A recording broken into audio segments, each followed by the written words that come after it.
नमस्कार मित्रांनो, प्रश्न बघा. वर्गमुळात 4 वर्गमुळात 4 वर्गमुळात 4 आणि वर्गमुळात 4 असा प्रश्न बघितल्यावर काहींना काही करावं सुचत नाही, त्यांचा गोंधळ उडून जातो. पण हे अतिशय सोपं आहे. बघा, वर्गमुळात जी संख्या आहे तीच संख्या खाली आहे तशी लिहायची आणि 2चा 4 वेळा गुणाकार करायचा.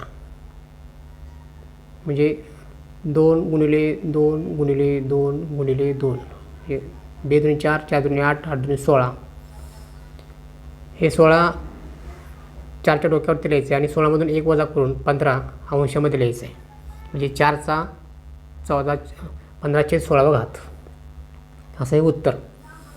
बघा किती सोपं आहे आणि किती लवकर निघलं.